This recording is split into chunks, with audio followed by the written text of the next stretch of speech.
to another episode of the Hank Fishing Show. I'm your host, Henry. Today I'll be showing you basically the three types of line that I like to use and the three types of line you can look into if you're looking for a better way to connect with the fish. Because pretty much the only thing that is between you and the fish is the line, am I right? So that's what we're going to be looking at today, is the different types of line to use in different situations. Granted, yeah, you can stick with one line, the cheapest line you want, but certain lines can help your situation when you're fishing. You may be asking yourself the question right now, well, why isn't there just one type of line that works for everything? You know, like when I think of fishing, I just think of the lure catching the fish, which, yeah, that's true. But for different situations, there are different reasons for using different lines. And to get into that, I have three different types of lines that I like to use. The first being monofilament, the second being fluorocarbon, and the third being braid. Now, when I first heard of the words monofilament and fluorocarbon, I was like, what the heck, is this some type of like science, thing? But really, just don't worry about that. It's just the names for the lines. So like, what I have here today is monofilament. I got the fluorocarbon, which, let's see if you guys can see that. See, it says fluorocarbon right there. Right there. And then I have braid, which is like a super line. See a braided line right there. You may be asking, like, what does each one do? Why is one better than the other? Well, there isn't like one specific line that's better than the other. It's just that there's different uses for different things. So to go into the first type of line, let's go with monofilament. This is like when I first start fishing, most people that first start fishing, they're like, oh, let's get some line. We go to the store and we see some line. We're like, oh, we're not paying $30 for a roll of 150 yards of line. So what you'll do is you'll go and you'll buy the cheapest line, which tends to be monofilament, because monofilament is the cheapest line you can get. Now, the qualities of monofilament are that it's buoyant, so when you cast it out, it'll be sitting more on top of the water, especially if you're using a topwater bait. And also, it has a lot of memory and a lot of stretch. Memory is where, memory is basically, like, if you have all the lines spool on your line, when you cast it out, you're going to have those little squiggles, the little, it's going to be formed to that circular motion, that cylinder type of thing, like a slinky almost. It's going to look like that. And it's easier to do it with monofilament because it has high stretch. And so the big question is when to use it, And so really, like I said before, if you're just going to go with like one line to go with, and you're probably going to go with the cheapest one, go with the monofilament, because fishing line, it can be used for anything, anywhere, but there's just better, you can use these lines for better, more specific ways to get better, like hookups or techniques down. So for an example, with the monofilament, I'll use some sort of topwater bait. Like, this is just one example. You can use it for anything, but for a topwater bait, I use some type of spook or a popper, because we generally, so like a popper like this, or these are both the same brand popper. It's like these are both poppers, and the reason why I'll use monofilament for this is because it has stretch, so that when the fish does hook into it, I have a little bit of time I can hook into it, and it'll just slowly and nicely set the hook for that. And if there's any head shakes, if the fish gives any head shakes, it won't be able to throw the hook as easily, since there is that little bit of stretch for it. So that is what I would use for monofilament. You can obviously use it for other things. So the second type of line I'm going to show you is fluorocarbon. Fluorocarbon is a more expensive type of line compared to monofilament. They both look the same, but there's some different qualities about them. Monofilament, they both sort of look like a plasticky type of line, which is true. That is what you usually think of fishing lines, is almost like a plasticky type of line. But this type of line, they say it's invisible or whatever, but like it is more see-through, I guess, compared to other lines.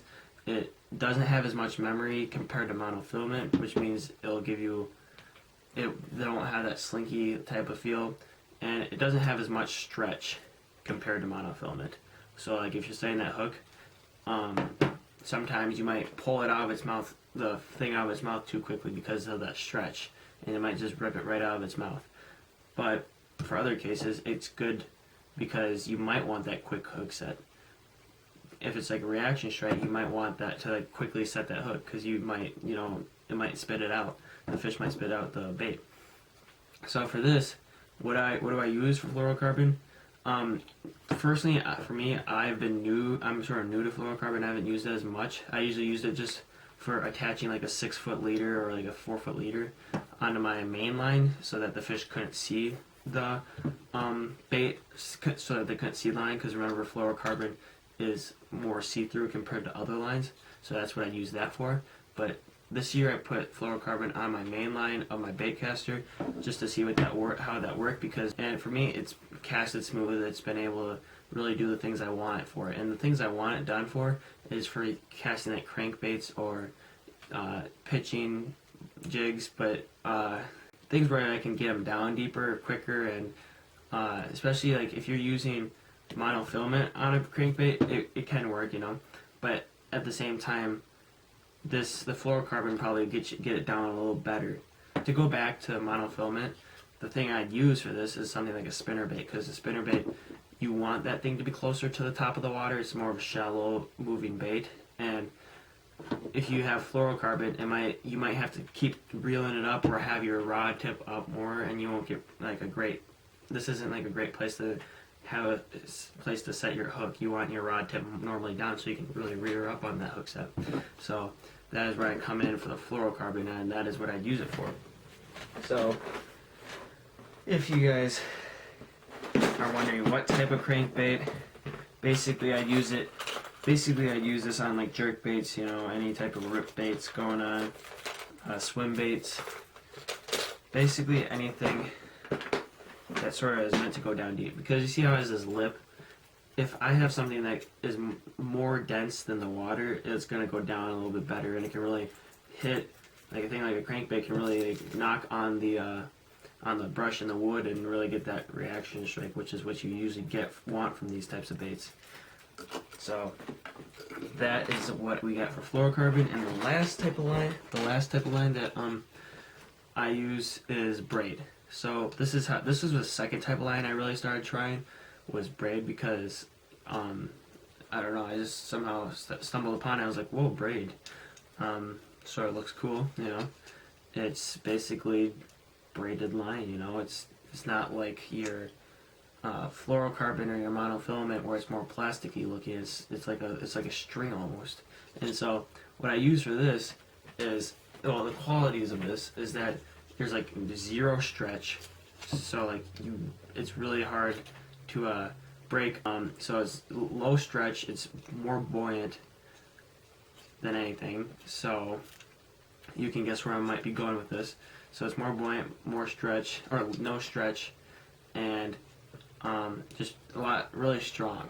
So the thing about these lines is you can put them on your spinning setups, and I have it on almost all my spinning setups. Actually, I do now, yeah. All my spinning setups, I have braid line as my main line, because it doesn't give you as many line twists and line ties, like line tangles on your spinning reel, because your spinning reel, when you put monofilament on, it will tend to have line memory, and sometimes it'll get those little knots in there or little tangles. And when you're using braid, it doesn't, because there is no memory. And so that is why I use braid for all my spinning gear. And for some of my bait casters, I'll use braid for specific reasons. For braid, I use baits like any topwater bait when it comes to like throwing in big brush and big like pads and just like forage like that. You can use a frog, just any type of like hollow body is what I use. And so on a hollow body that I generally throw on braid, which I really first started off was these live target coppers, frogs, or whatever. you tie the braid directly to the lure, and when you throw it in that deep stuff in those pads, and say a fish bites it, you need to get the fish out of those pads, and so you need strong line like this braid to get you out of it.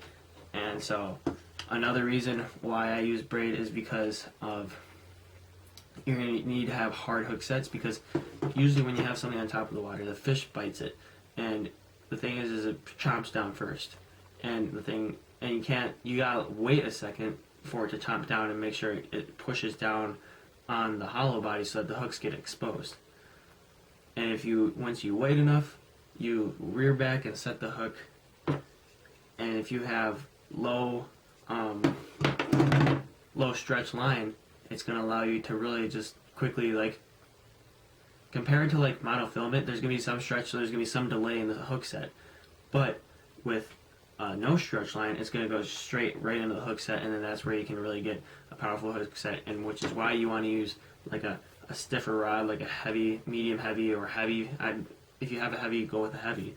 Other baits that I might use for braid would be like pitching or flipping bigger jigs and bigger brush, because once you're in bigger brush and stuff like that, it doesn't really matter if the fish see the line or not. And if the fish see the line, whatever. And there's a lot of people, they'll say always put a fluorocarbon leader on because then the fish will see it. But then other people say no, just tie straight braid to it, or just tie straight monofilament to it, because you don't need that leader. The thing is that's just personal preference, and for me, I'm open to everything, and I want to just be able to try it for myself and not just take other people's words for it, because some people might say like I love using the braid, and some other people might say like I love using fluorocarbon for like pitching. And the thing is that's your preference. There's different situations that work for you, different situations that work for me, and since I'm not as advanced enough to know what line I specifically like more than the other, and whether or not I believe that the fluorocarbon leader really matters, because I know bass fishermen that work in tournaments and they say that they don't need a fluorocarbon leader, and other people that I know, they say that they need one. So it really just depends on what your personal preference is, and for me, that's what I'm here to test out, what I'm here to test out this year and for many years to come. And so that is basically all I have for you guys today, is 3 types of line. You got your cheap monofilament, and then you got your pricier range, fluorocarbon and braid. So if you have any questions, guys, what kind of lures you want, what kind of line lure combos you would like for me to tell you about, or any other things about types of line and stuff, just shoot down a comment below. And yeah, so thanks again for watching, guys. This is the Hank Fishing Show.